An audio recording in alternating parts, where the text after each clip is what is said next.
Hi, Sarah here again. I apologize about this epic delay in getting another video out. I anticipated returning to my YouTube channel shortly after the release of Moonrise, and then I didn't. Things have been absolutely crazy in my personal life, and given the amount of tech issues I've been having with my computer, i.e. my launch party for Moonrise getting cut short, not even an hour of streaming. So it's very discouraging to be returning to my computer knowing that those problems are here waiting for me. But I wanted to try again and get another video out for you guys. So, confession time. I suck at reading. But you probably already knew that based on the title of this video and or the thumbnail when you clicked on it, but I digress. A lot of people assume because I am a writer and that I love writing, that means I am also a reader and I love reading, and that could not be farther from the truth. The fact of the matter is, I am a terrible, terrible reader. Let's back up a little bit. I was born in French-speaking Canada, in a household where I was only speaking English, but they were trying to teach me the basics of reading French in kindergarten. Do you see the problem there to begin with? So not only was I getting conflicting signals there in kindergarten, as I was to be learning pretty much the building blocks to reading in a different language than that of which I was speaking, I then moved to the US for first grade, and I had to relearn all of those building blocks. I had to relearn the alphabet in English. And I know that sounds silly because, like, the alphabet, it's the same alphabet, but they make different sounds and they're called different things. And so I had to relearn all of that, and I remember distinctly going through a book in the car, in the drive from Canada to the US with my mom, and her having to help us relearn the alphabet in English. So even at that young of an age, in first grade, I was struggling a lot with reading. And they had bins of books from A to Z, A being the easiest books to read and Z being the more complex ones in the classroom. And as you would learn and develop the skills for, basket A, you can move on to books for B, and then C, and so on and so forth. And I felt like a lot of the students, a lot of my friends in the class were moving along to other baskets, and I was stuck in basket A for a very, very long time. And I remember that being almost a point of embarrassment for me back at that time, but also a bit of a comfort in it. I'm like, I know the books in basket A, why would I want to move on to basket B? I don't know those books. Those books are scary. Change is scary. The issues I had then, which are still the issues I have now, is I have zero retention for reading. And I know I'm not alone in this. I've spoken to many other people who suffer from that same issue. I will read one sentence, and by the time I've started the next sentence, I've completely forgotten what I've read in the prior sentence or paragraphs, and so I have to keep going back and rereading them. And I'll have to do that multiple times, and even by the time I finish a chapter, I have almost no idea what I've read in this chapter, and I have to go back and skim or, do my best to try to recall things. No retention.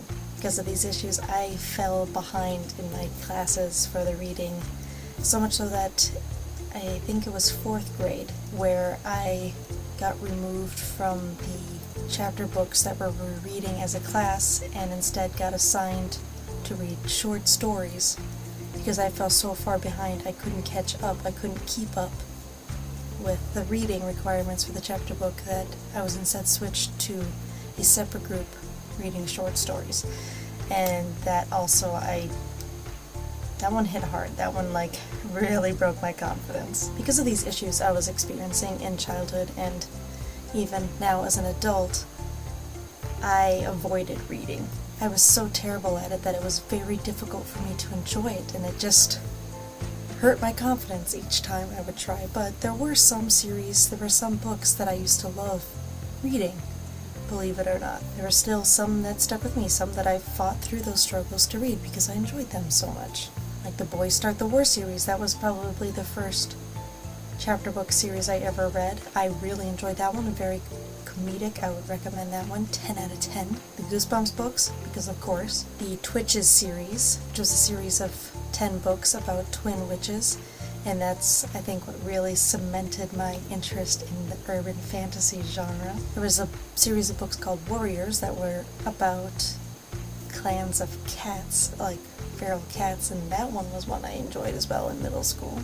I also often, because we would be required to read outside of class, like you'd have to keep a read log, like you read so many pages, and they would let you pick whatever book you wanted. I would very often pick whatever books I knew my older sister, had read before me, and I don't know if this was a way to have her help fill in the blanks if I felt like I was missing things, or if it was just a sense of comfort, like she already knows what happens, she can help fill me in, or if it was just we can discuss it now because we both read it.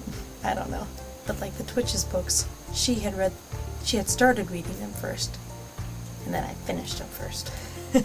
Believe it or not, I did take advanced placement English classes in high school.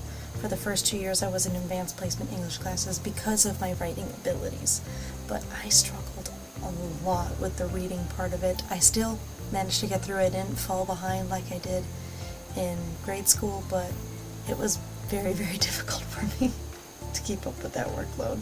I just want to take a moment to mention that I've never been tested for ADHD or dyslexia, so I cannot comment if either of these are factors. But due to recent research I have been doing about ADHD, it's possible that that was actually a factor, and I'm just blaming all of this on my poorly timed move from French Canada to the United States. But either way, it doesn't matter. Here I am. I still suck at reading. And as previously mentioned, I know that these reading struggles are things that other people experience as well. I have many friends who reinforce that they too have issues with no retention when reading, and they have to read it again. And one of them actually has been diagnosed with ADHD, so interesting. But despite my hatred for and struggle with reading, I genuinely love storytelling, and so I did seek that out in other ways other than reading. I did get into books on tape for a while, or books on CD maybe, I can't even remember, but it was before it was available on the internet, and I had to go get them from the library. I loved TV and movies, and those were excellent avenues to explore storytelling. And then video games came on the scene, and I realized that those could be a great way to tell stories as well. So I always loved storytelling, even though I struggled with reading, and that, I think, is where I pulled from for my writing, is taking elements that I was learning from movies and TV shows and video games, and what little bits I did read, to fuel this desire, this passion for storytelling and the way of writing. So for everyone out there who thinks that being a good writer means you're a good reader, you're wrong. You can be one or the other. So that's it. That's my short little video for today. I hope that you guys found it at least entertaining. I hope you are at least amused by me and my weirdness. Insert word here. I thought I'm a writer. But if you guys enjoyed this video, make sure to give it a like. If you want to see more content about being a writer who doesn't like reading, make sure to hit that subscribe button. I promise I will be returning more regularly to upload videos to this channel, and I will see you guys next time. Bye!